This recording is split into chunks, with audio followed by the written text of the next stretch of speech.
Et coucou belles âmes, bienvenue sur ma chaîne YouTube. Aujourd'hui, on va parler d'être un bon médium ou non. Suis-je un bon médium? On me pose souvent la question rendez-vous individuel, lorsque les gens veulent faire un bilan sur les facultés extrasensorielles et travailler un petit peu leur intuition et leur médiumnité.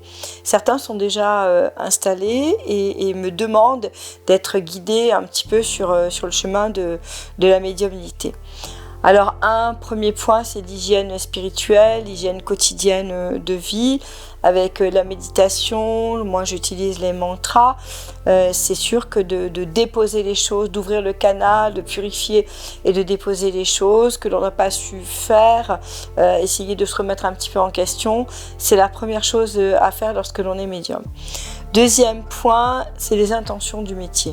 C'est-à-dire, pourquoi vous êtes médium ? Quel est le but pour vous? Quelle est l'intention? Pourquoi vous avez décidé d'être médium? Est-ce que c'est l'âme? Ça fait partie vraiment de votre mission de vie? Ou est-ce que c'est quelque chose que vous avez en idéal et que du coup vous avez un petit peu du mal à suivre, vous rencontrez beaucoup de difficultés dans ce métier et les gens ne viennent pas à vous? Donc ça, c'est un point important. Il faut savoir que lorsqu'on est médium, le don se développe assez vite à partir du moment où on y met quelques bonnes structures et quelques qualités de cœur essentielles pour le travail et le développement de ce métier, mais aussi de cette mission, parce que au-delà d'être un métier, c'est vraiment une mission. Donc ça me paraît vraiment important. Troisième point, la reconnaissance ou la non-reconnaissance, c'est vraiment éviter de chercher la reconnaissance. C'est vraiment chercher la qualité du travail, à être compétent dans ce que vous faites et non la reconnaissance sociale. Elle vient naturellement si vous êtes dans votre mission de vie et que l'âme a vraiment ce potentiel de spiritualité et de don, ça va s'imposer à vous-même naturellement, vous n'allez pas forcer.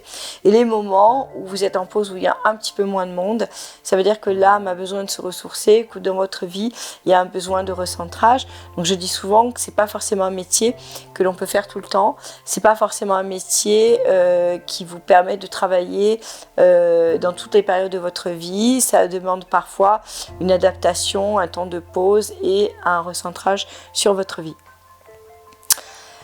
Le quatrième point, c'est la joie. Est-ce que vous êtes en joie réelle quand vous faites ce métier? Est-ce que ça vous ressource ou est-ce que ça puise beaucoup sur vos énergies? Ça, c'est un point important parce qu'un véritable médium est extrêmement porté par le plan divin et donc il y a quand même beaucoup d'aides qui se passent occultes et auxquelles on ne peut pas...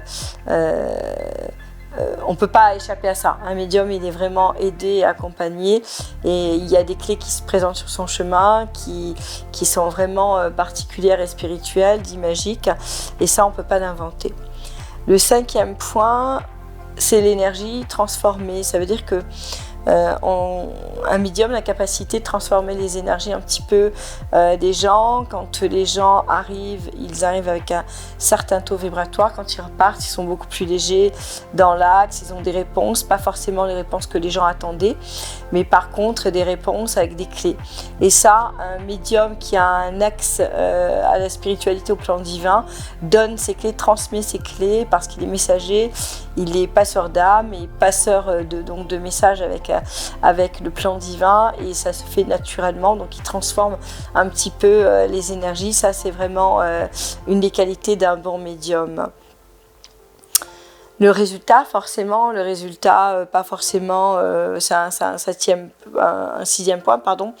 Ça veut dire que le résultat d'une séance ou d'un accompagnement n'est pas forcément instantané, mais il est sur quelques semaines, voire quelques mois, et les gens régulièrement, les gens reviennent pour me témoigner leur retour et alors certains restent sur leur position parce qu'il peut y avoir aussi les gens qui sont dans le refus de ce que vous pouvez leur apporter.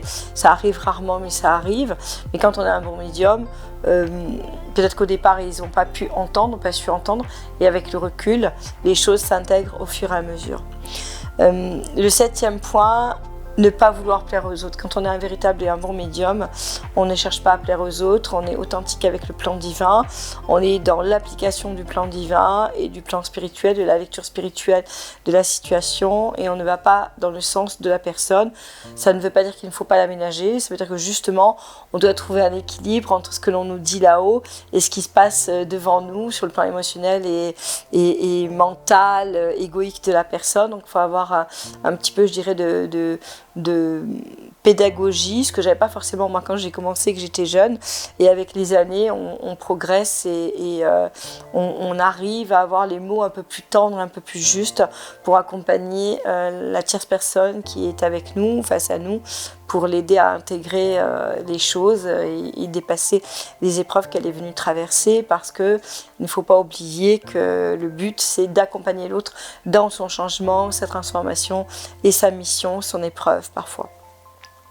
Le 8e point, transmettre l'amour. Ça, c'est le point essentiel d'un bon médium. Il cherche à transmettre l'amour, les messages d'amour, et à être dans l'accompagnement pour aider la personne à pouvoir connecter son amour inconditionnel et qu'elle est véritablement. Donc, c'est chercher à transmettre l'amour coûte que coûte. Ça, c'est le plus important. Le 9e point, ne pas entretenir les dépendances. Alors là, c'est un point important, parce qu'un bon médium, il ne cherche pas à vous faire revenir, au contraire, il cherche à vous donner des clés pour que vous soyez autonome et indépendant, et que vous puissiez aussi consulter les personnes qui vont être dans cet axe-là, hein, c'est-à-dire dans l'axe où vous allez pouvoir développer les solutions et trouver les solutions. On arrive donc du coup au 10e point, c'est connaître ses limites en tant que bon médium. Un bon médium n'est pas médecin, il n'est pas psychothérapeute,